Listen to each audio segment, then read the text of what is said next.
Alrighty. It's I don't know, sometime in October. 20 something. It's Wednesday. So 24th, there we go. As you can see, got a pin full of calves here. Blue and white tags. Means they're off some of our ranch cows, partner cows. A few of my yearlings are scattered out through here who have gotten into pastures they shouldn't be in. And we had some rain last Thursday. We're 6 days from when we pregged the cows that these were on. We weaned them Saturday. Today'd be Wednesday, so they're just now starting kind of really calming down. We had some rain then today we had an inch or so. Started last night. Would have been wonderful if we'd gotten all this rain when we could still grow grass, but it's helping out the wheat tremendously. It was so dry that we couldn't even keep up with irrigation on the wheat. All long stem triticale. I just picked up some hay that they'd flipped and pitchforked it in here, just to kind of keep from driving over it. As you can see, those are tracks from my little hay slicer. It just kind of drug along. Wasn't even really, the wheel wasn't even really turning. But really good set of calves, not as big as they were last year, but for no rain and no grass, I'm pretty happy with them. I've got 2 bale rings out for them, just because there's almost 170 head in here. Well, there is over 170 with the yearlings in here that I didn't count. No real dry spot for them, but I think this is just kind of a one-day rain deal, so it should start drying out tomorrow. Tomorrow, definitely going to be looking at them real close to make sure no one's sick.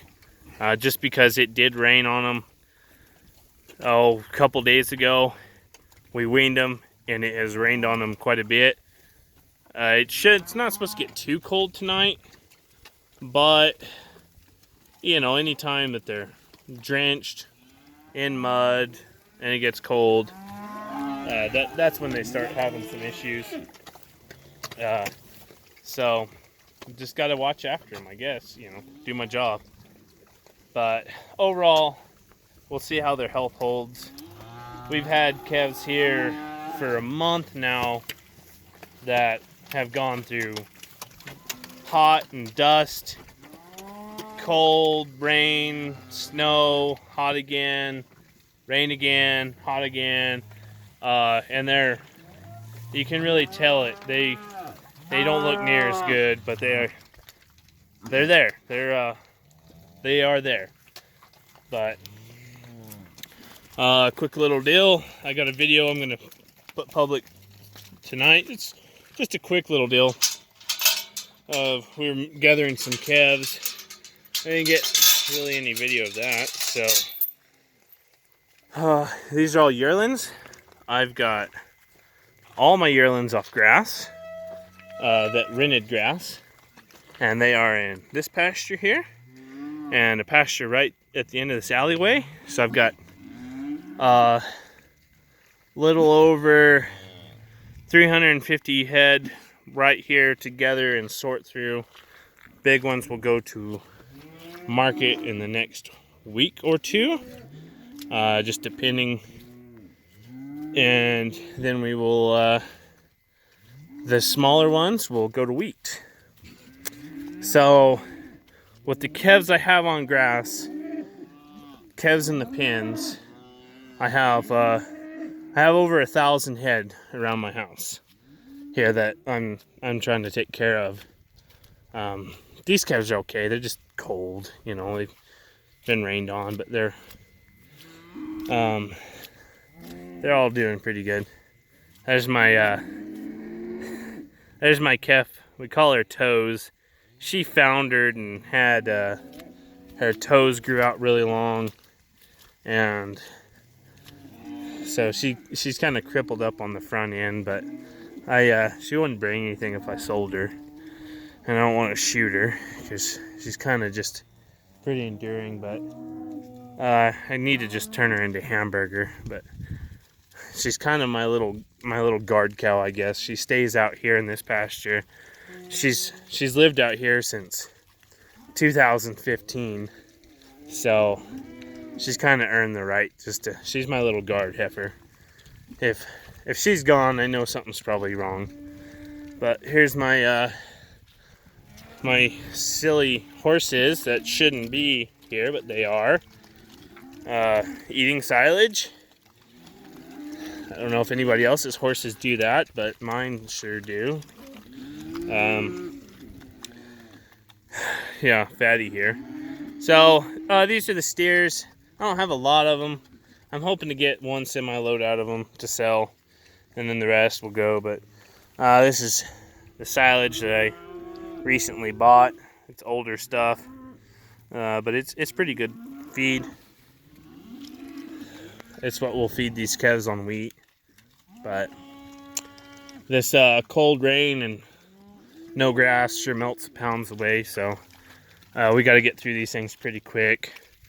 But while we could wean cattle, we were weaning cattle, and they will be ready to be split up and go into pens this week, anytime this week. There's still a few of them walking around bellering, but we weaned those Sunday, and so there's a few of them that have been weaned a little longer.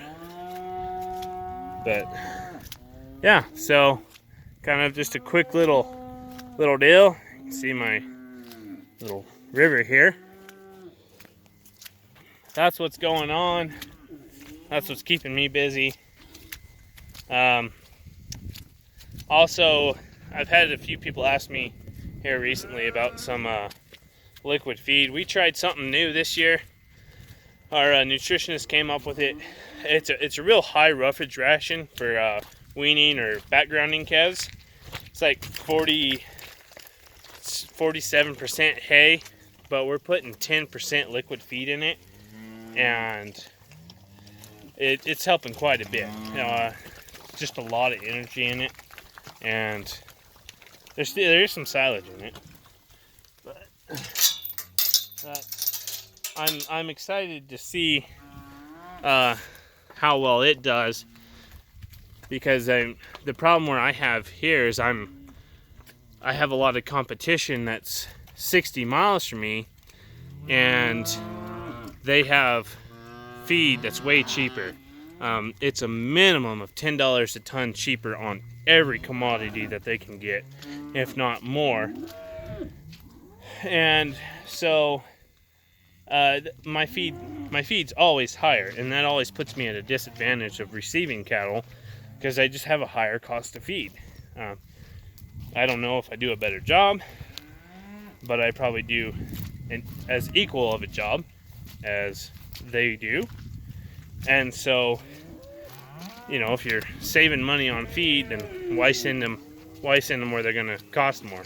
But we're trying to cheapen a ration and get just as good a performance out of the calves, health-wise, that are going to go back to wheat as we can on a cheaper ration, so I can still receive cattle. And I'll be very interested to see how it turns out, because this will be the first year that we're trying it. But if it does work pretty good, I'd definitely share as much of it as I could with some of you guys who are trying to background some calves as a future career path or whatever. Just kind of show you some of my trials that I've messed with. But long stem hay is kind of hard to beat. I'm not gonna lie. That hay slicer on fresh calves is worth every penny I spend on it, and then some. And honestly, I would keep them on this stuff longer, just because they're doing so well. But to transition them from this product to to that ground ration, it's been very nice. There hasn't been any rejection of the product because of the amount of silage in it. You know, and this silage is older. I don't know if it would deter them anymore or not, but they're going from this onto that product very quickly. And so I'm pretty pleased with it, and I'll be happy to share it. But I'll leave you with that. I'll leave you with some sad looking babies.